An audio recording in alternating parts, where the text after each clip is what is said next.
Subscribe Muhammad Amjad Nadwi, Indian Islamic scholar. من الشيطان الرجيم بسم الله الرحمن الرحيم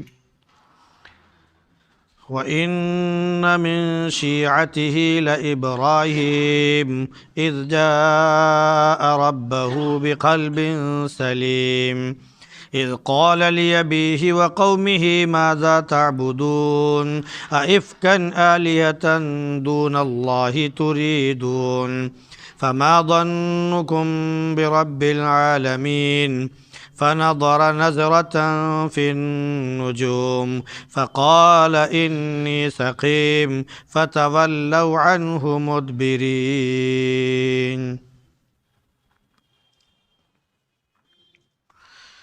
وَإِنَّ مِن شِيعَتِهِ لَإِبْرَاهِيمَ، اور انہی کے گروہ اور جماعت سے ابراہیم بھی ہیں، جبکہ وہ اپنے رب کے پاس پاک و صاف دل لے کر آئے، جبکہ انہوں نے اپنے والد اور قوم سے کہا کہ تم کس کو پوچھتے ہو؟ کیا اللہ کو چھوڑ کر جھوٹے موٹے دوسرے معبودوں کو چاہتے ہو؟ تو تمہارا سارے جہان کے رب کے بارے میں کیا خیال ہے؟ پھر انہوں نے ستاروں کی طرف ایک نگاہ ڈالی، پھر کہا کہ میں بیمار ہونے والا ہوں، پھر وہ ان کو چھوڑ کر رخ پھیر کر چلے گئے۔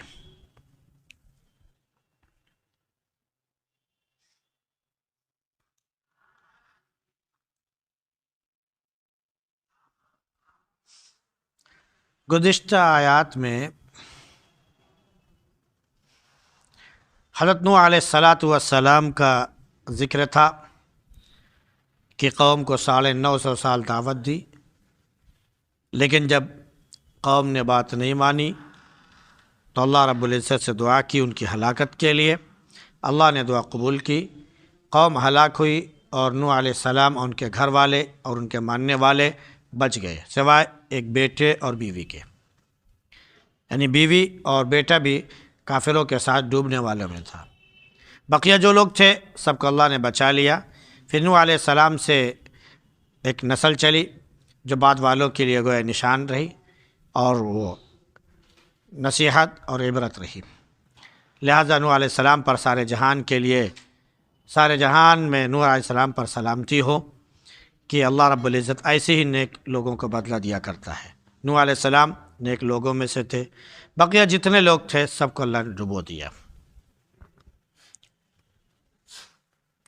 اب نوح علیہ السلام کے بعد حضرت ابراہیم علیہ السلام کا ذکر کیا جا رہا ہے۔ حضرت ابراہیم علیہ السلام نوح علیہ السلام کے بہت بعد میں نبی ہوئے۔ تقریباً دونوں کے درمیان، یعنی حضرت نوح علیہ السلام اور حضرت ابراہیم علیہ السلام کے درمیان تقریباً 2646 سال کا وقفہ ہے۔ نوح علیہ السلام اور حضرت ابراہیم علیہ السلام کے درمیان بہت سے مشہور انبیاء علیہ السلام بھی آئے جن کا ذکر قرآن میں کیا گیا، جیسے حضرت صالح علیہ السلام، حضرت ہود علیہ السلام وغیرہ وغیرہ۔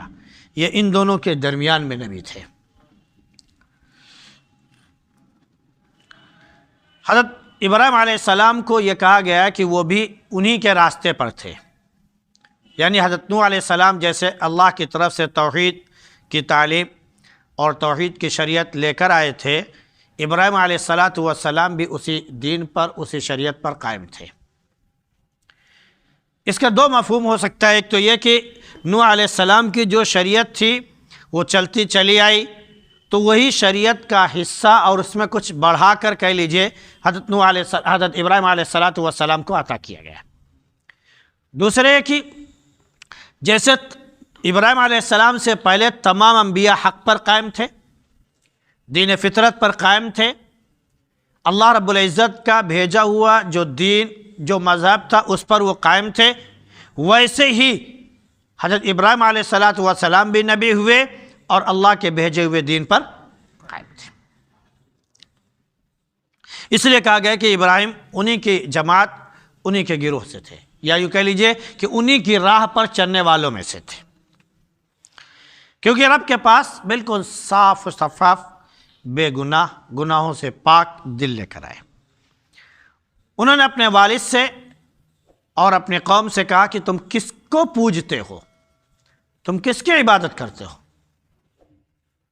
یہ ایک اعتبار سے یہ اچنبھے کے ساتھ، تعجب کے ساتھ یہ سوال کیا جا رہا ہے کہ جب کہیں پر کوئی چیز فطرت کے خلاف ہو، اپنے مزاج کے خلاف ہو، تو ناگواری کے ساتھ آدمی اس چیز کو پوچھتا ہے۔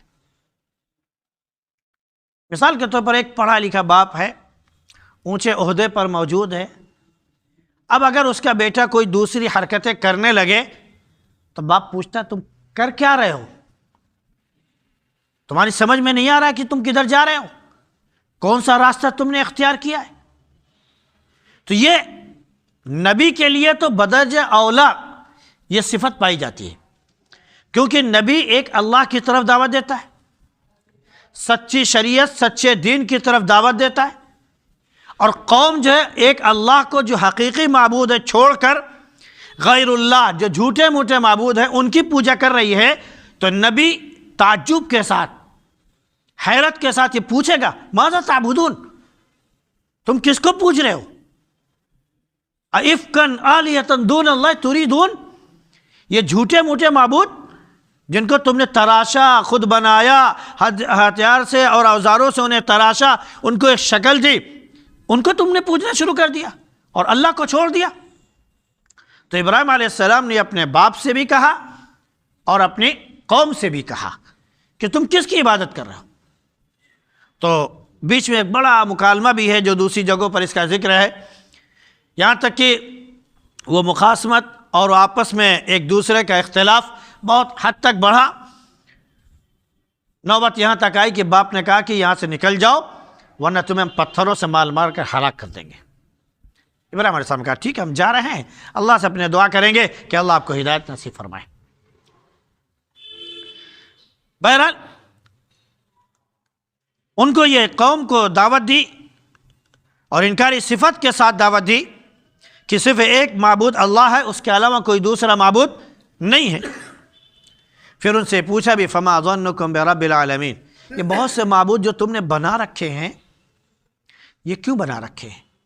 ان کو اس کا معبود بنا لیا، ان کو اس کا معبود بنا لیا، ان کو اس کا معبود، یہ ہزاروں بت جو تمہارے یہاں رکھے ہوئے ہیں۔ ابراہیم علیہ السلام کے زمانے میں ایک ایک بت خانے میں ہزار ہزار بت ہوا کرتے تھے، ہزار ہزار، کعبے میں تو 360 ہی تھے، وہاں تو ہزار ہزار بت ہوا کرتے تھے ایک ہی بت خانے میں۔ اب اندازہ آپ کر سکتے ہیں کہ ایک بت خانے میں اگر 1000 بت رکھ دیے جائیں تو ان کے لیے کتنی بڑی جگہ چاہیے، اور سب کی الگ الگ خاصیت بیان کی جاتی ہے۔ جب الگ خاصیت بیان کی جائے گی تو رکھی بات اسی اعتبار سے اس کے ماننے والے بھی وہاں پر پہنچیں گے، تو ایک لمبا اسپیس اور بڑی جگہ چاہیے۔ تو ایسے بت خانے کی طرف ابراہیم علیہ السلام نے اشارہ کیا اور لوگوں کو پھر آگاہ کیا کہ یہ جو تم نے بہت سے معبود بنا رکھے ہیں، ان کو رب مان رکھا ہے، تو ذرا سوچو جس رب نے ہم سب کو پیدا کیا، جو سارے جہان کا رب ہے، جن پتھروں کو تم نے تراشا ان کا بھی وہ رب ہے، جن اوزاروں سے تم نے تراشا ان کا بھی رب ہے، ہر چیز کا پیدا کرنے والا خالق وہی ہے، تو اس رب کے بارے میں تمہاری کیا رائے ہے جو سارے جہان کا رب ہے؟ کیا خیال کرتے ہو تم؟ تو قوم نے اس کا کوئی جواب نہیں دیا، نہ جواب ان کے پاس تھا۔ پھر ایک وقت یہ تھا کہ قوم جو اپنے بت خانوں کو خوب سجاتی تھی، صاف ستھرا کرتی تھی، وہاں پر سب کچھ بچھاتی تھی، پھر ایک ان کا تہوار ہوتا تھا جو اس میں میلہ وغیرہ لگاتے تھے، تو اس تہوار کے موقع پر جو ہے وہاں پر وہ کھانا وغیرہ بھی لا کر تبرک کے طور پر بتوں کے سامنے رکھتے تھے، پھر وہ میلے ٹھیلے میں جاتے تھے، وہاں سے واپس آ کر پھر تبرک کے طور پر وہ کھانا کھایا کرتے تھے، جیسا آج کل پرساد چلتا ہے تو کھانا وہ کھایا کرتے تھے۔ ابراہیم علیہ السلام سے انہوں نے کہا کہ پوری قوم جو ہے میلے میں جا رہی ہے